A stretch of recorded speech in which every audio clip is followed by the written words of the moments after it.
Hello, and welcome to this bumper failed franchises East Coast Mainline video. In today's video, I'll look at all the rail operators of the East Coast Mainline since privatisation, including the current operator LNER, to see whether they should be classified as failed. To start with, I'll look at the first of the East Coast Mainline's privatised operators, GNER, and why they ended their operations early due to parent company collapse. But can they truly be classified as a failed franchise?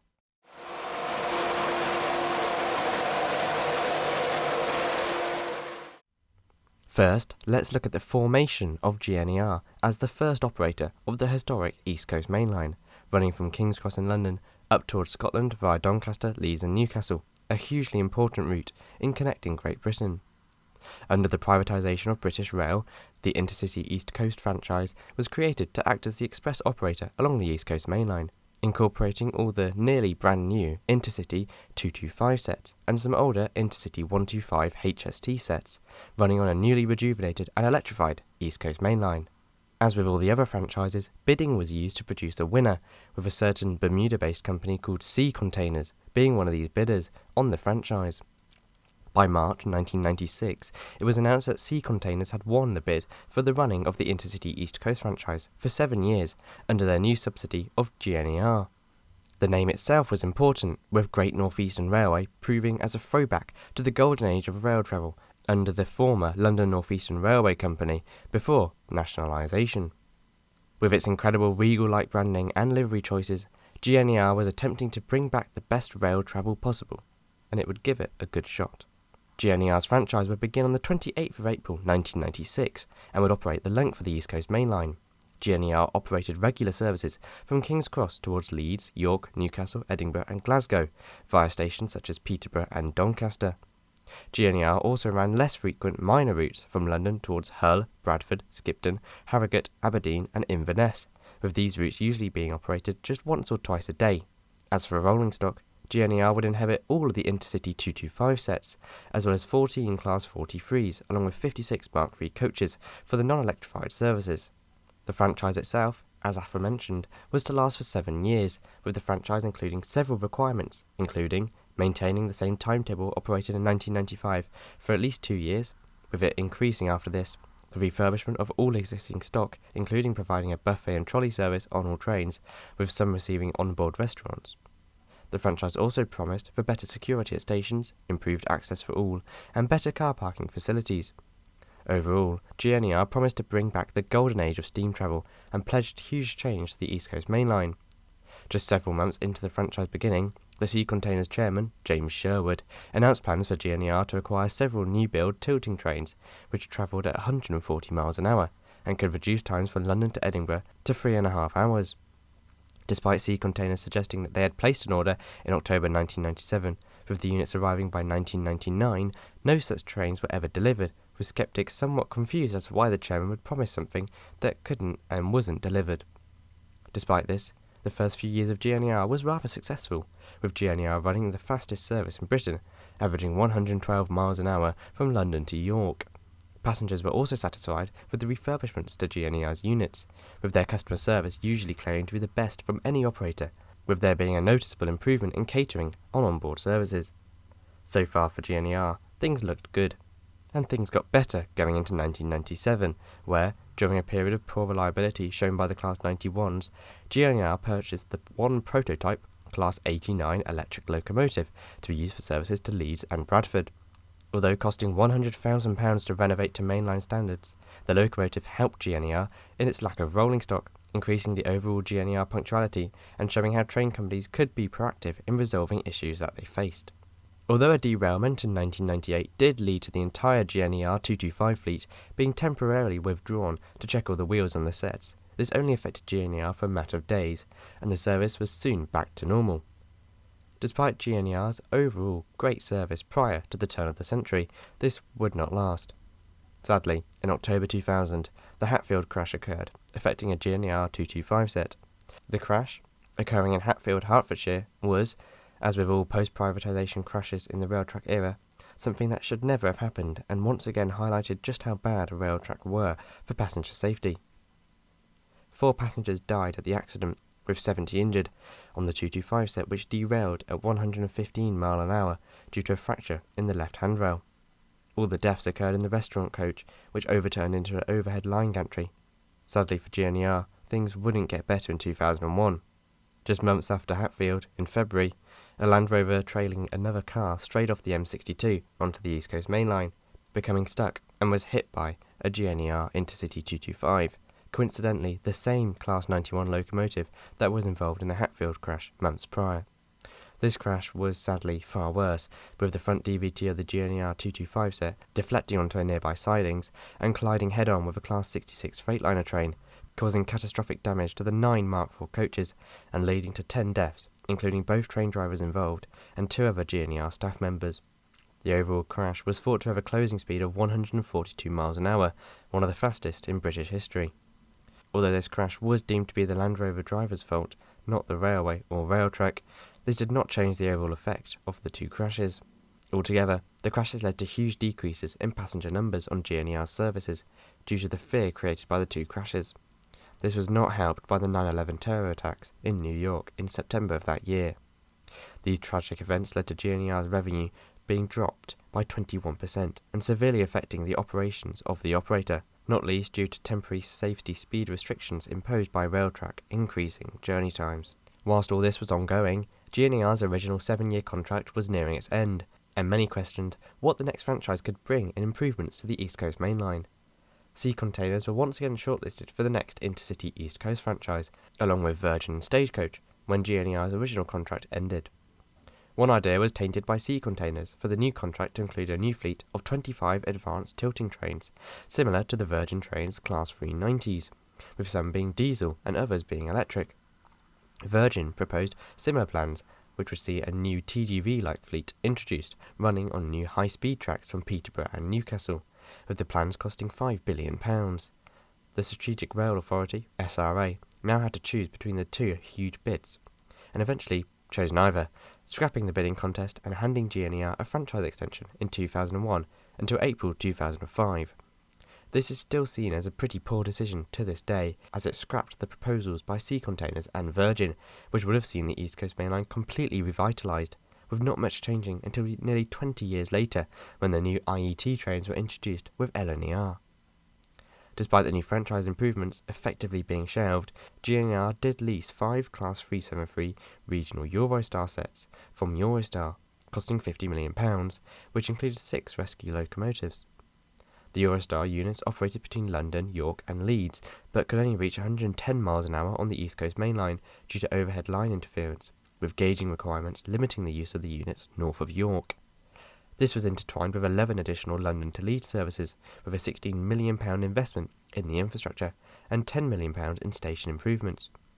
Also, in April 2003, GNER improved its delay repay claims, with 45-minute delays leading to a 50% refund, later reduced to 30 minutes. This also included season ticket holders for the first time ever. As well as this, HST sets would be lengthened, and the Intercity 225 sets would finish their refurbishment programme by April 2005. GNER also promised improvements to reliability, with it stating that it wanted to meet an 81% on-time score by 2003, with this rising to 83% by April 2004. This would be met by a £20 million reliability improvement package on the Class 91 locomotives. Overall then, the new franchise extension for GNER did bring new stock and improvements worth around £100 million. By 2004, the franchise was once again up for rebidding, and this time the SRA allowed bidding to take place. Sea Containers, First Group, DSB, the Danish State Railways, and a joint consortium with Deutsche Bahn, Stagecoach and Virgin. Eventually, in March 2005, GNER were re-awarded the East Coast Main Line franchise for 10 years. In the terms of the franchise, GNER would pay the government £1.3 billion over the 10 years, a huge change from the subsidies that were given to GNER before the new contract. GNER assumed that passengers would rise 30% over those 10 years, reaching 20 million by 2015, a pretty bold target to say the least. What didn't help with meeting this target was the fact that there would be no replacements for the ageing Intercity 225 sets, which would have to have a load factor increase of 65% full on all services. The only increase in fleet that GNER were given were an extra 3 HST sets, with the whole HST fleet subsequently being refurbished, costing £75 million altogether. In the new franchise, GNER would also increase its Leeds to London services, where passengers had rose 30% in 2 years, with there now being 53 services a day, up from the 37 in 1996. GNER also promised £25 million on station modernisation, but GNER suggested the franchise had to be run effectively to be profitable, with unions fearing that this would mean job cuts, or ticket price rises, or both. Customers also feared that the service would be worse overall and would not be the trademark high-quality customer service which GNER was known to strive for.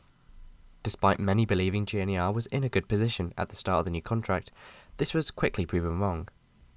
Customer complaints rose, and the 7/7 bombings in 2005 led to another period of passenger decline, at a time when GNER's survival rested upon passenger growth.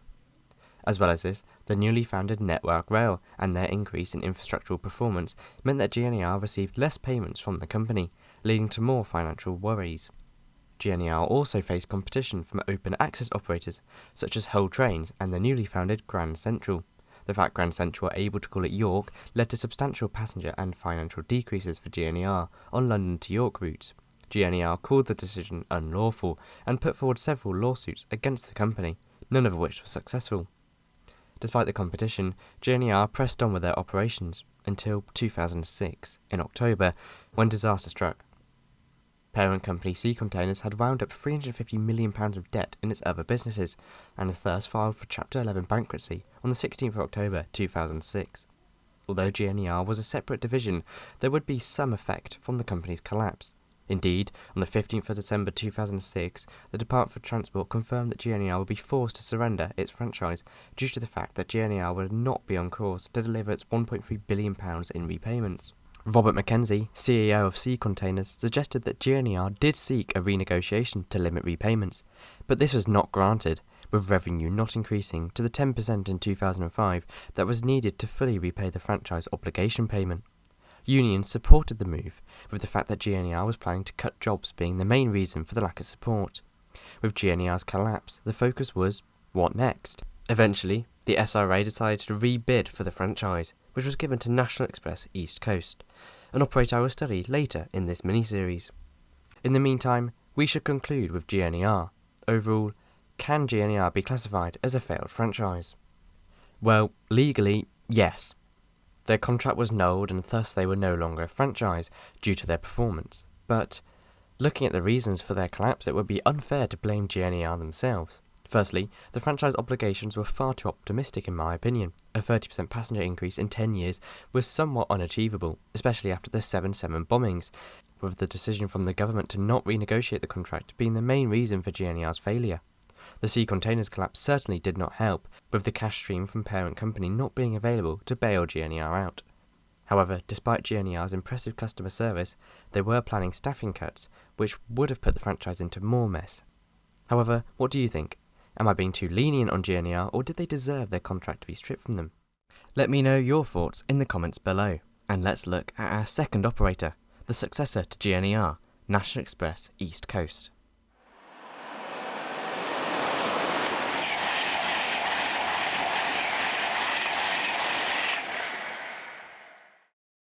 After the collapse of GNER, many were calling for the renationalisation of the Intercity East Coast franchise. However, the Department for Transport and the Strategic Rail Authority did not see that as a practical solution, and believed that privatisation was the way forward, despite themselves being a Labour government. Instead, they called for 4 companies to come forward and lodge bids for the next Intercity East Coast franchise. These were Arriva, First, National Express and Virgin. Eventually, National Express was awarded the franchise in August 2007, branding themselves as National Express East Coast. Starting in December 2007, NXEC operated a broad network across England and Scotland. They operated regular services from London King's Cross towards Leeds, York, Newcastle, Edinburgh and Glasgow, via stations such as Peterborough and Doncaster. NXEC also ran less frequent minor routes from London to Hull, Bradford, Lincoln, Skipton, Harrogate, Aberdeen and Inverness, with these routes usually being operated just once or twice a day. As for rolling stock, NXEC would inherit all of the Intercity 225 sets, as well as 14 Class 43s, along with 56 Mark III carriages for the non-electrified services. As part of the franchise, National Express East Coast promised capacity increases, with an extra 25 services each weekday out of London, and a new London to Lincoln service running once every 2 hours. although this was eventually reduced to 1 train per day. As for rolling stock, as aforementioned, there would be no new fleet for National Express East Coast, despite many calling for the replacement of the Intercity 225 sets.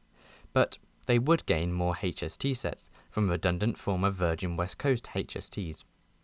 However, the Strategic Rail Authority did not learn from their mistakes with GNER. As part of the franchise agreements, NXEC would have to pay the DfT £1.4 billion over the course of the 7.5-year deal, something that was actually deemed to be medium risk by the Department for Transport, even more riskier given that this figure was more than GNER were expected to repay prior. Transport Minister Tom Harris said the new operator would be good news for passengers and the taxpayer. Despite the concerns, National Express East Coast commenced operations on the 9th of December 2007 under a new branding. National Express would incorporate a new grey and white modern livery rolled out across a 2-year period. However, only the HSTs would ever receive this new livery. Operations-wise, there's not a huge lot to even say about National Express East Coast, given the length of the time they operated for, or lack of. However, there are a few talking points. Firstly, they were much worse than GNER. Whereas GNER prided itself for its splendid service and great catering, National Express East Coast didn't. By the first year of their operations, they withdrew many of their restaurant cars, with just 15 services remaining with restaurant cars by 2009, down from 51 prior to the cutbacks. By their first anniversary in 2008, ticket prices had risen 7.4%, but passengers had risen by 1 million, with Deputy Managing Director Susan Goldsmith saying the company was improving, despite the economic downturn of 2008. In 2009, however, financial pressures grew on National Express East Coast. However, they did open up a new lounge at London King's Cross, although this wasn't enough to woo over customers, who still believed the service was a huge downgrade when put against the previous GNER operations. By the end of 2009, the second year of operations, National Express East Coast were in dire straits. The global financial crisis had scuppered the company's chances at profitability, and they were not looking likely to be able to repay the £1.4 billion they owed to the Department for Transport. The increase in fuel and electricity prices hadn't helped the company, and they were forced to raise ticket prices and include a £2.50 reservation charge per journey, angering passengers. Ticket sales also fell 1% in the first few months of 2009, with calls from trade unions to renationalise the operator, worried about threats from National Express of staff cuts and potentially leading to mass union walkouts. National Express East Coast also weren't able to deliver the timetable upgrades they promised, including the 1 train per 2 hours service to Lincoln, despite paying for 5 Class 180s for the service. Although they did refit the Class 43 HST locomotives to ensure reliability was as high as possible. And indeed, National Express East Coast did have impressive punctuality, consistently averaging around 90% of their services being on time. Despite this, NXEC were in serious trouble, and they confirmed in April 2009 that they were pursuing financial support or other assistance from the Department for Transport to ensure that they didn't collapse. To make matters worse, National Express relied on the fact that Network Rail would pay them reimbursements for their poor infrastructure problems. They assumed that Network Rail would not be up to scratch and would thus pay them a lot of money during their contract, helping them to pay back the £1.4 billion. They were thus shocked when Network Rail's performance improved significantly compared to Railtrack previously, and repayments gradually dried up, leading to more financial worries. National Express were content at taking the risk of the Intercity East Coast franchise, due to the fact that they had recently lost several franchises and wanted to remain in the rail industry, thus took the huge gamble on the East Coast franchise. The gamble had clearly not worked, as by mid-2009, National Express reportedly offered to pay the Department for Transport £100 million to be released from its commitment to operate the franchise, with this being rejected by the Transport Secretary. National Express, then again, pleaded to the Department for Transport to renegotiate the contract, but the Transport Secretary once again rejected this, suggesting that the government did not want to renegotiate due to the poor management of the companies, with burdens on the taxpayer likely.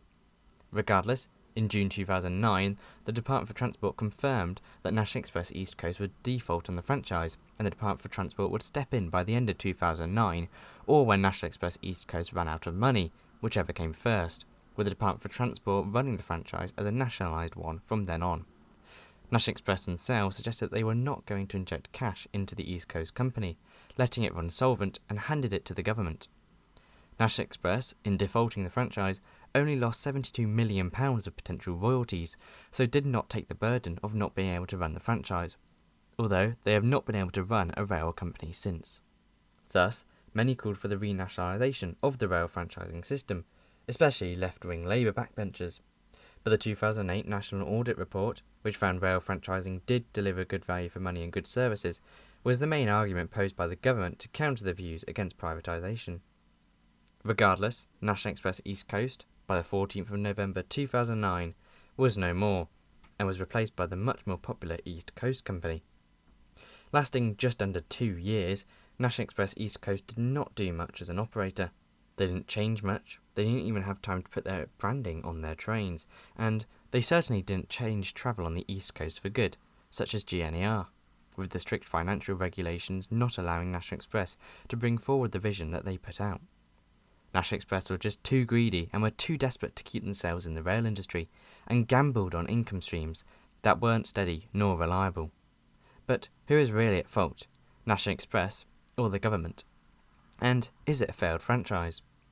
Realistically, both National Express and the Department for Transport are to blame. National Express made the overall service much poorer than what it was under GNER, especially catering and general service levels. They also increased fares and put forward unnecessary booking fees to try and recoup money lost in the unfortunately timed financial crisis. However, we must also blame the Department for Transport. They should have stepped in and renegotiated the contract, or accepted the £100 million that National Express were offering the government, which could have been used to improve the service. Well then, we should conclude. Are National Express East Coast truly a failed franchise? Yes, 100% in my opinion. Not only was their service poor, not focusing on the customer, but they took too many risks and became the laughingstock of Britain's rail network, not even lasting 2 years. However, the Department for Transport should, as aforementioned, take some blame. They once again asked an operator to pay a huge sum of money which wasn't really feasible due to the financial crash. But, all in all, National Express East Coast are definitely a failed franchise in my opinion.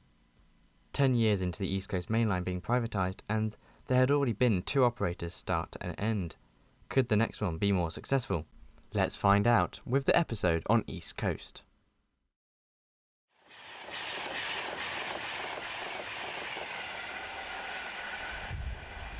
After the collapse of National Express East Coast, instead of confirming the re-tendering of the franchise and allowing bidders to bid for the franchise, the DFT confirmed that the franchise would be state-run for a few years before being re-privatised, a move supported by many in the rail industry, including the RMT, who believed that a nationalised operator could bring benefits. The Department for Transport confirmed that the new nationalised operator, East Coast, would be in the public hands until at least 2011.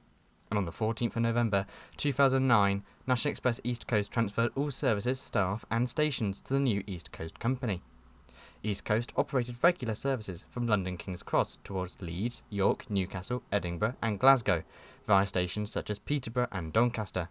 Services from King's Cross to Leeds and Newcastle were operated both half-hourly, with an hourly service to Edinburgh forming the flagship route operated by East Coast, as well as hourly services to Newark and extended to York once every 2 hours. East Coast also ran less frequent minor routes from London towards Hull, Bradford, Lincoln, Skipton, Harrogate, Aberdeen and Inverness, with these routes usually being operated just once or twice a day. Overall, around 6 East Coast trains per hour departed London King's Cross off-peak. As for rolling stock, East Coast would inherit all of the National Express East Coast 225 sets for the electric services up towards Edinburgh, as well as 32 Class 43s, along with 117 Mark III coaches for the non-electrified services, such as those to Hull. As for operations then, people weren't expecting an awful lot from East Coast, and indeed, the managing company set up by the Department for Transport to manage East Coast, named Directly Operated Railways, suggested that they would not be doing a huge amount of interference to the operations. However, East Coast were given a huge financial investment in terms of staff and assets, such as station upgrades. One thing that East Coast did do that National Express were unsuccessful at was rebranding. National Express were only able to apply their livery to HSTs and one Class 91 locomotive, but East Coast successfully repainted their whole fleet, beginning from June 2010. The livery was basic, featuring a simple light grey body paint across both the 225 and 125 sets, with a purple line across the entire length of the sets, with the East Coast logo and website featured on carriages. Overall, the livery was quite basic, so the next operator didn't have to do too much to implement their livery of choice. Remember, East Coast was only a temporary operator and was only meant to last a few years. Even with this simplicity in mind, delivery was sleek and smart and executed efficiently, providing a new brand for travel on the East Coast and finally removing GNER branding that was last relevant in 2007. However, it wasn't all good news for East Coast regarding their fleet. The fleet itself was getting old, and this was noted by passengers, with the fleet last receiving refurbishments under the GNER Mallard programme. However, this continued under National Express East Coast for some HSC sets. In 2010, the first change of note occurred on East Coast, the implementation of Wi-Fi charges, which, for standard class passengers, went from being free of charge to £4.99 an hour, or £9.99 per day. This coincided with Wi-Fi upgrades in 2011, costing £600,000 to implement satellite and 3G uplinks to provide Wi-Fi signal throughout the journey, perhaps a trade standard class passengers were willing to make for giving up free Wi-Fi. Elsewhere in 2010, in November, East Coast finally announced the reintroduction of free meals in first class, which was removed under National Express East Coast. The operator confirmed it would invest £10 million in upgrading its catering and attempt to bring it back to standards seen under GNER previously, with a full hot breakfast, lunch and evening meal offered, including complimentary wines, spirits, beers and soft drinks. However, the upgrade did not include weekend travel, where a £25 onboard upgrade would not include hot meals. Instead, an all-day light menu would be offered, which perhaps put off passengers. Regardless, East Coast believed that the new catering in first class could generate upwards of £23 million a year, making the £10 million spent seemingly to be good value on the taxpayer.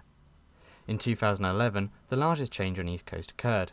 These Wi-Fi and catering upgrades came with a larger announcement, the new May 2011 Eureka timetable.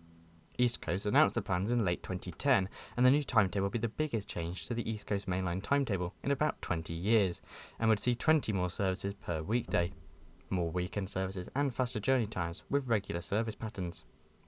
The timetable would also see a new Flying Scotsman London to Edinburgh service, a 225 set being used on the Skipton services, as well as a new London to Lincoln daily service.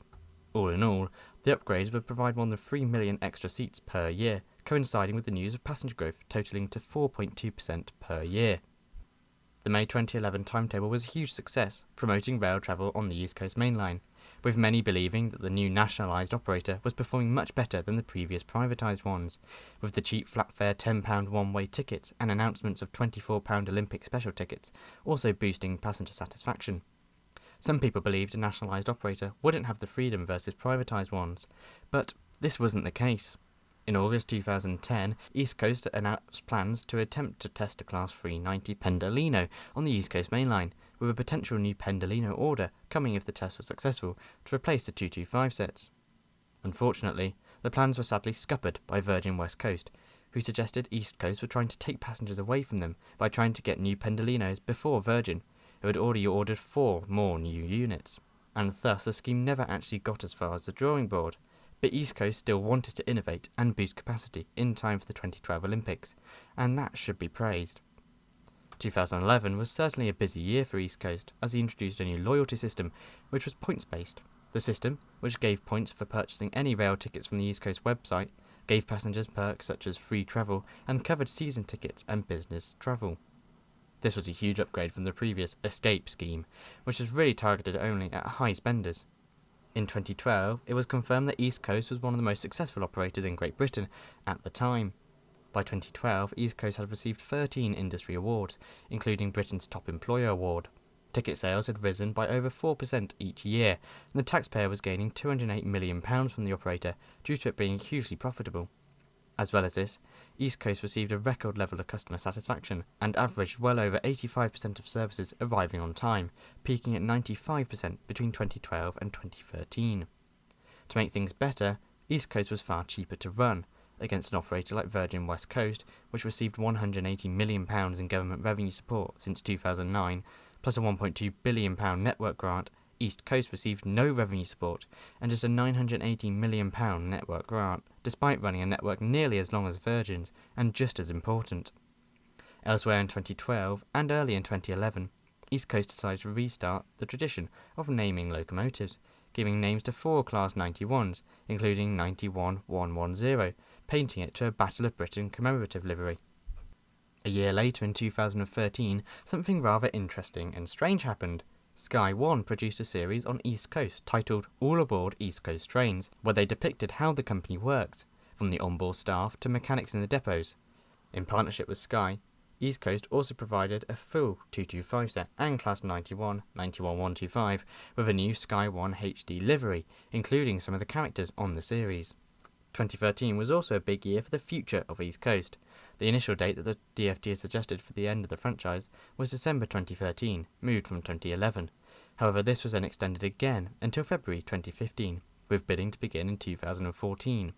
Despite the extension, many, including the RMT Union, were puzzled as to why the DFT didn't consider keeping East Coast nationalised permanently.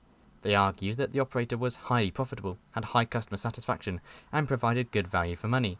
Despite this, the reprivatisation of the franchise still happened, with then Transport Secretary Patrick McLaughlin suggesting he wanted to see a revitalised East Coast Railway.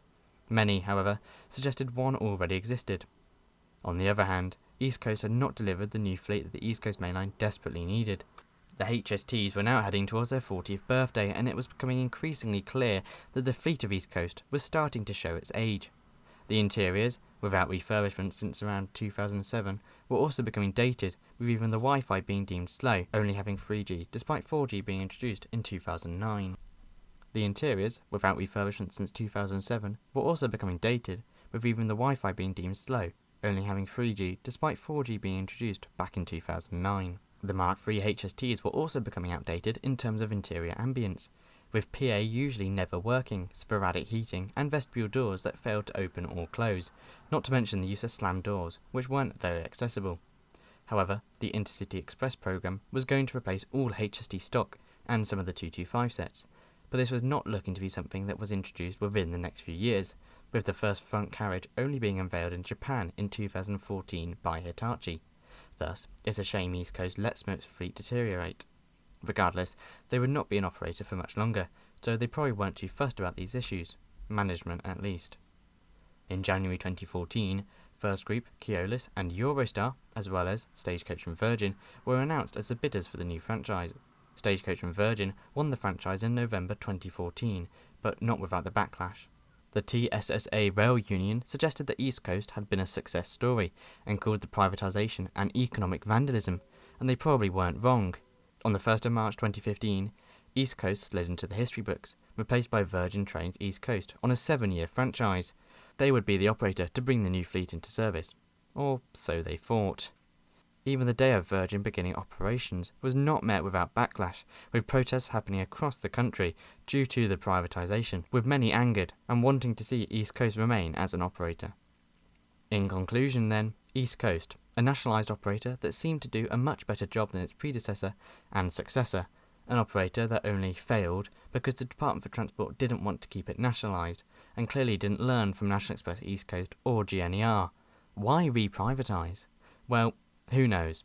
Probably because it was a Conservative Party that was pro-privatisation and going through huge austerity cuts. So, is East Coast a failed franchise? Legally? Well, probably. It did technically lose its operations, but never had set contracts or targets to achieve due to it being ran directly by the government. Personally though, I think it definitely was not failed. They managed to successfully make a franchise many thought impossible to make profitable. They brought value to the taxpayer and provided a reliable and relatively good service to many. It's just a shame that the Department for Transport decided to reprivatise the franchise, making services much worse for passengers. So then, what do you think overall? Am I being fair on East Coast, too harsh, or too lenient? Let me know in the comments below. Also let me know if you have any memories of East Coast. Did you watch the documentary on Sky, or did you actually go on the operator? Also let me know in the comments. And stick around whilst I look at the next operator, Virgin Trains East Coast. After the government confirmed the reprivatisation of the East Coast Main Line in November 2014, it was announced that Stagecoach and Virgin had won the franchise with an 8-year contract running from 2015 until 2023.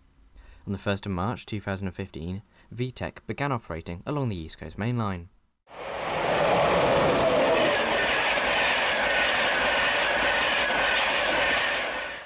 Virgin operated regular services from London King's Cross towards Leeds, York, Newcastle, Edinburgh and Glasgow via stations such as Peterborough and Doncaster. Virgin used lettered routes for their main timetable, having letters A to D. The A route ran from King's Cross to Leeds, which ran 2 trains per hour, including several daily services extending to Skipton, Bradford and Harrogate. The B and C routes were the flagship services from King's Cross to Edinburgh, with B being the express service and C being the semi-fast service, both hourly. These were then extended daily to Inverness, Stirling, Sunderland and Glasgow, with 3 King's Cross to Aberdeen services a day. Finally, the D route was the retention of the East Coast service, which ran hourly from King's Cross to Newark, running once every 2 hours towards York, and a daily service to Lincoln and Hull. Amongst these services included 3 named services: the Flying Scotsman to Edinburgh, the Highland Chieftain to Inverness, and the Northern Light service to Aberdeen, although these were all named services that had operated since British Rail. To run the routes, Virgin inherited all of the Intercity 225 sets, as well as 32 HST power cars and 117 Mark III coaches. Ironically, however, the first ever Virgin Trains East Coast service was not an actual train.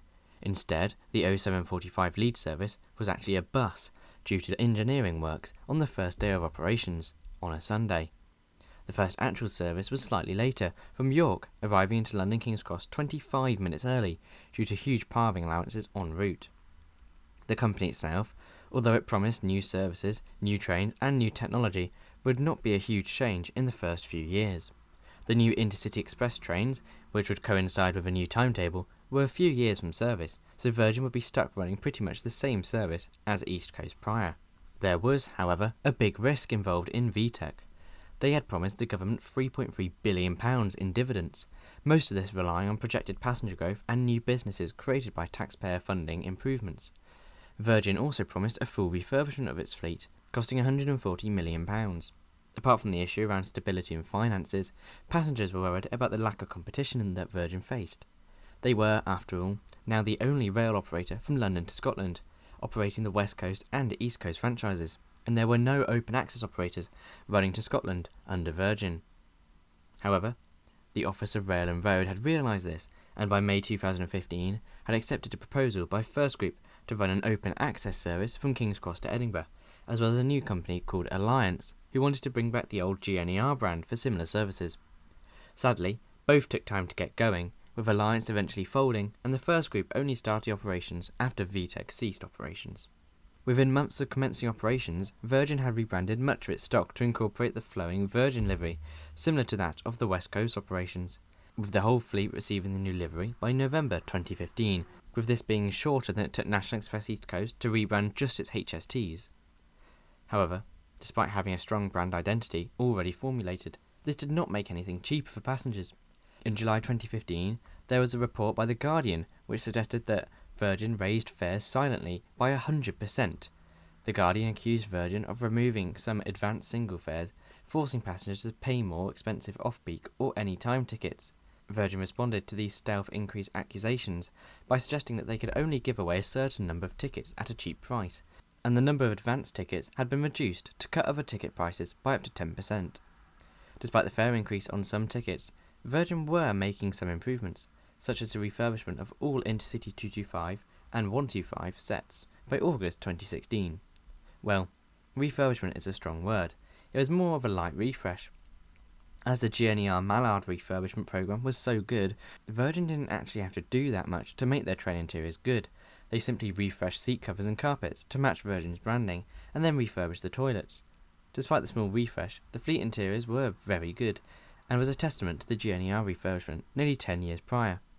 However, the actual stock, including HST, Mark IIIs and Class 91s, were ageing, especially the HST sets, which were now heading quickly to their 40th birthdays.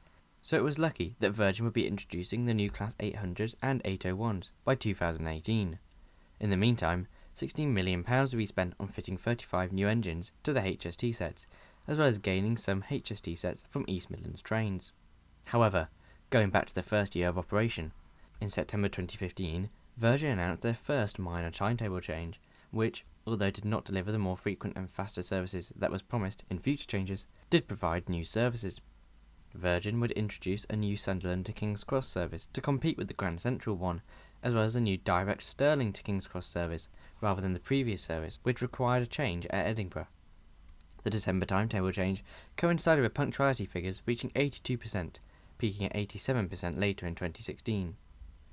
Elsewhere in 2016, VTEC's first full year of operations, they announced further plans for their new trains, with Virgin announcing in March that the trains would be named Azumas, the name being the Japanese term for East.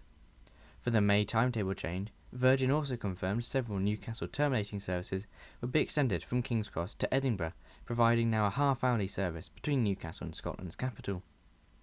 However, it wasn't all positive news, as tensions arose between staff and VTEC. In July 2016, it was confirmed that up to 46 Virgin staff could be at risk as the company planned to close ticket offices and reduce station staff. This was slammed by the RMT union and, in August, they confirmed 3 24-hour strikes would commence. Although they were eventually called off, months later, in October, talks collapsed and the RMT called for further strike action, which took place on the 3rd of October 2016. Although 2 other strikes were subsequently called off, the tension between staff, union and management at Virgin was clear to see. More negative press came in August 2016 in the form of Traingate, where Jeremy Corbyn was forced to sit on the floor of a Virgin train service to Newcastle. However, there were several debates between Virgin and Corbyn, with Virgin insisting that there were seats available on the service, releasing edited video footage proving it. However, other footage was released, which revealed that Corbyn was not the only one sitting in vestibules, and that the train was overcrowded, with empty seats being reserved. Despite no overall winner in the Traingate scandal, the overcrowding received nationwide news that was not at all favourable to VTEC. There was, though, some positives in 2016. There had been a 7% increase in cross-border travel following the new Newcastle to Edinburgh services that VTEC had added, with 5,000 more passengers travelling per week than previously. In response, VTEC confirmed overhauls of first-class lounges and menus including at Edinburgh, as well as a further 3 more Edinburgh to London services. Humza Yousaf, then Scotland Transport Minister, welcomed Virgin's proposed improvements and looked forward to working with the company in the future. However, with reports emerging that Virgin repaid the DfT just £204 million in its first year of operation, some were asking whether the future would be under Virgin. The £204 million seems high, but was actually less than the £235 million that East Coast paid, and would not be enough yearly to pay back the over £3 billion Virgin had promised.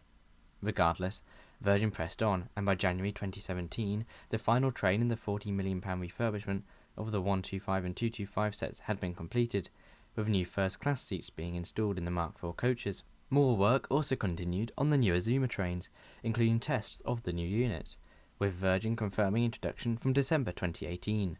In July, Virgin Trains confirmed promotions to 100,000 first-class tickets to try and get people travelling in first class, with tickets costing as little as £35, with a further 400,000 standard class tickets being discounted, with some services from London to Edinburgh costing as little as £20, and Newcastle to Edinburgh services costing under £8. Despite this, things behind the scenes were not as positive, with news outlets reporting in June 2017 that Virgin Trains was on the brink of financial collapse. The June 2017 financial report reported that Virgin had lost £200 million since operations began, as income was below what was expected, with Stagecoach making losses of 11%, while they desperately tried to renegotiate the contract to turn a profit. After the 2017 election, things got worse with, in November, Transport Secretary Chris Grayling announced the franchise would be terminated early in 2020, with a new East Coast partnership company taking over, putting the franchise somewhat back into public hands. Stagecoach blamed the failures on delayed infrastructure improvements by Network Rail, which was then denied, and delays to the new Azuma trains, while the Department for Transport suggested that Stagecoach had made a mistake and overbid for their franchise, with the DfT acknowledging that they had actually made a mistake themselves by accepting Stagecoach's over-ambitious bid. Once again, the East Coast franchise had been a complete mess, but Virgin Trains still had 3 years of operation ahead of them, except they did not. Amidst a report of up to £2 billion of future payments being lost due to the early termination, in June 2018, the DfT confirmed that VTEC would be nationalised under an operator of last resort to rescue the dire situation, with Virgin Trains very close to collapsing. And thus, on the 24th of June 2018, the new operator of last resort, called London North Eastern Railway, took over operations. This emergency operator would be a temporary solution until services would be transferred to a public-private ownership in June 2020. However, this never happened. So then, a third private operator had collapsed on the East Coast Main Line since privatisation. First GNER, then National Express East Coast, and finally Virgin Trains East Coast. How was it allowed to happen under Virgin? And how was it allowed to happen again? Clearly, the East Coast Main Line was just never a route meant for privatisation, and the DfT should have seen the huge financial successes of East Coast and kept that as an operator.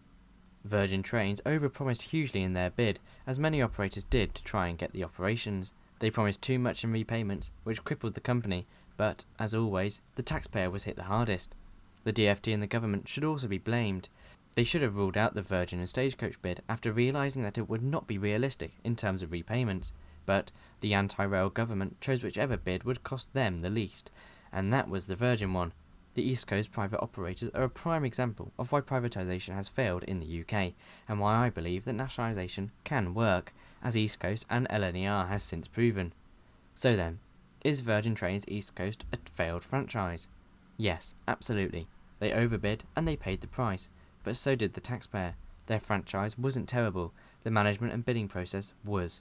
The fact that they later blamed the DfT and Network Rail fully for the termination is a snobby move, and proves that private operators can be hostile and are mostly in it just for the money. So, was its replacement, LNER, more successful? Let's find out now. So, we've already looked at the previous 4 operators of the East Coast Main Line in today's video. Now, let's look at the current operator, London North Eastern Railway, and whether or not we can class it as a successful operator or not.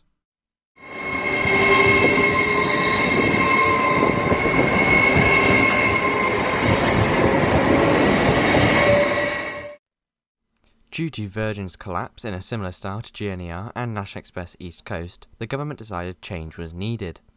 Thus, on the 24th of June 2018, VTEC's operations were handed back to a new state-owned nationalised operator called LNER, ran by the Department for Transport Operator of Last Resort Holdings Company.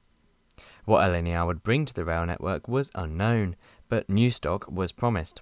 LNER was originally meant to be a temporary operator before returning into private hands by 2020. This would have been slightly different, as it would have been a joint public-private consortium. However, as many will know, LNER is still an operator today, and a public one. The details we will explore later in the video. In the meantime, let's look at where LNER operate. LNER currently operate to over 55 stations, with their principal service being the King's Cross to Edinburgh service, operating twice hourly. Also operating twice hourly are the services to Leeds, with extended services to Harrogate once every 2 hours. Services to Lincoln are also once every 2 hours, as are services to York via Retford. LNER also operates sporadic daily services to Bradford, Skipton, Hull, Middlesbrough, Glasgow, Sunderland, Aberdeen, Inverness and Stirling. However, the offering was much slimmed prior to takeover, something we will talk about later. As for rolling stock, LNER inherited all the Intercity 225 sets, as well as 32 HSDs and 130 Mark III coaches. However, had plans to introduce the brand new Azuma high-speed trains by 2019, something their predecessors Virgin Trains East Coast should have delivered. Although LNER was the long-term brand name for the franchise, the operator, as stated prior, was supposed to be transferred to a joint public-private venture by 2020. Hence, people were not expecting huge changes to LNER within the first few years, and they didn't get much. As for branding, LNER chose a red colour scheme, similar to Virgin Trains East Coast previously. Hence, little rebranding was needed on LNER's trains, with LNER choosing to retain the same livery as Virgin on the Intercity 125 and 225 sets. After all, they were expected to retire the units in just a few years' time. In September 2018, Rail Minister Joe Johnson confirmed plans for a new LNER service to Middlesbrough. One did not exist prior, but the proposal was reliant on the new Azumas being brought into service, with a planned start date by 2020. On the topic of the new Azuma trains, testing was continuing and a new revised livery was chosen for the new Hitachi A trains, removing the Virgin branding. The Azumas, still going through testing, did have negatives, as new timetables had to be pushed back. LNER service improvements in Leeds were pushed back almost 2 years, which included services every 2 hours to Harrogate and more trains to Bradford. Network Rail were also to blame, unable to complete their infrastructure upgrades to Leeds, which would allow longer trains to cool at the station. Timetables were pushed back to December 2019 and other improvements to 2021. In May, however, LNER got their first break of good news. The new flagship Azuma trains entered service on the 16th of May, with the first service running from London to Leeds. The 65 new trains were a mix of bi-mode and electric units, with LNER rolling out the new units across the rest of the year, with the full fleet entering service by 2021, replacing all HST and 225 sets. The Class 800s enter service first, with the all-electric Class 801s entering later in September. The £5.7 billion investment in the East Coast Mainline infrastructure upgrades, including the new Azumas, although delayed, were a success. The increase in capacity and the increase in acceleration on the Azumas versus the HSTs were praised, but passengers were not overly happy regarding seat comfort. Perhaps the largest improvement the new Azumas brought was their increased reliability. The HSTs and 225s were not overly reliable and were getting to their 40th and 30th birthdays respectively, so replacing them with new stock would help to increase reliability. Elsewhere in 2019, in July, it was announced that the plan to bring LNER to a joint public-private consortium would not go ahead, with LNER being given a new direct award until June 2023, making it the longest franchise since GNER on the East Coast Mainline. In October 2019, LNER also began extending more services to Lincoln, with all former Newark services now terminating at Lincoln, providing 5 services in each direction a day, adding a 6th in December. December also was the start of the increased Harrogate to London service, also having 6 return services a day, with extra services to Bradford and a new Huddersfield service planned. However, a certain virus scuppered those plans. In December 2019, LNER retired their last HST sets, with the HST sets no longer needed due to the new Azuma sets. Some HST sets moved to the nearby Midland Mainline to operate under East Midlands Railway as a stopgap. Many expected the 225 sets, built especially for the East Coast Mainline, to follow the HSTs into retirement by mid-2020, but this wasn't the case. In order to deliver the proposed December 2021 timetable upgrades, LNER announced that they would be retaining 12 Class 91s, 73 Mark IVs, and 9 driving van trailers, forming 8 sets of 9 carriages and operating services to York. In 2020, apart from some backlash after it was revealed that LNER's Lincolnshire sausages were actually made in Yorkshire, COVID was of course the main news story. Services were reduced, and any hope for large timetable improvements for the next year were dashed. However, LNER decided to keep the Intercity 225 sets. The only notable news was the news that Evershot would increase the lease of the Class 91s to reach 2024 at the earliest, with WabTec overhauling the Class 91s. The units would thus enter storage from 2021, whilst these upgrades and upgrades to the East Coast Mainline infrastructure took place. In 2021, LNER confirmed plans for new services to Middlesbrough, which would commence from the 13th of December, run by the new Azuma trains. Middlesbrough MP Andy MacDonald suggested that the new service would be a huge positive for jobs and our local economy. Throughout 2022, LNER focused on providing more frequent services and reversing the COVID cuts. However, the upgrades promised in December 2021 would not be happening until at least 2023. Until then, LNER needed upgrades to its 225 sets to ensure that they could last until withdrawal. Thus, in June 2022, LNER announced that they would be applying a new British Rail Intercity-inspired livery to the 225s, which also came in alongside major bodywork improvements to the Mark IVs. Elsewhere in 2022, LNER were impacted by strikes, and have been since then. The strikes have led to overtime bans and full strikes, with no LNER services. Apart from that, 2022 was a quieter year for LNER, with funding drying up and the ETCS signalling upgrades being suspended until the 225s are withdrawn. By 2023, the Department for Transport had announced LNER would continue operating past its June 2023 initial deadline, citing the high profitability of LNER and success it had brought. After all, the operator had a relatively high reliability rate, a new fleet of trains, and had expanded its network and amount of services it ran. Elsewhere in June, LNER confirmed plans for a new Cleethorpes service via Grimsby and Market Raisin to London King's Cross. A test run in June 2023 confirmed it would be a feasible service, with the Department for Transport currently reviewing the application for the service. In November, the DfT and LNER announced the Intercity 225 replacements, in the form of 10 tri-mode CAF units and an 8-year maintenance agreement costing €500 million. Elsewhere, in the winter of 2023, LNER suffered huge disruption due to a shortage of staff. LNER had several cancellations or delays due to the lack of staff, with LNER blaming the severe weather and infrastructure issues. As the year turned from 2023 to 24, LNER confirmed that they were seeking approval of new, more express London to Edinburgh services, aiming to shave off 30 minutes and compete with fellow operator Lumo, as well as air travel. However, plans for the new service between the two cities have been met with opposition from locals north of Newcastle. A proposed new London to Newcastle service would have led to less services being able to call at Durham and other Northumberland stations, as well as the complete removal of the Morpeth to Carlisle service, which local councillors called MAD. The proposed changes were postponed whilst the Department for Transport looked into whether they could increase the number of trains without disrupting other services. However, this looks unlikely, and the changes have been shelved for 2024. Elsewhere in 2024, the infamous fare simplification change took place. This is something that has been widely publicised, and many of you will probably be aware of the changes. LNER announced ticketing changes, whereby off-peak tickets and super off-peak tickets would be removed, with a new 70-minute flex ticket coming into place. LNER claimed that the fare system is confusing, with the previous single-leg pricing system not being the best value for money. However, the new flex tickets, as YouTuber Jen on the Move and others explained, do not provide good value for money and make most tickets more expensive, with huge backlash on Twitter. Luckily, the flex tickets are currently on trial on just a few services, with many hopeful that LNER will scrap the idea after the negative feedback it received on Twitter and other social media sites. Elsewhere in January 2024, LNER drivers announced a new strike, with ASLEF striking on just LNER over pay and conditions, with LNER drivers among the least happy on the network. Fortunately for passengers, the strikes were called off after LNER agreed not to implement a minimum service level over strike action. However, it proved the friction remained between unions and rail companies, despite one being publicly owned. Negatives also occurred in 2024, with LNER confirming the King's Cross to Sunderland service would no longer be ran from December, citing low passenger usage and the fact that Grand Central currently serves the station to London itself. And that brings us to the present day, and the future. We've heard the word change a lot over the past month or two, and whether Keir Starmer's government will bring change is yet to be seen.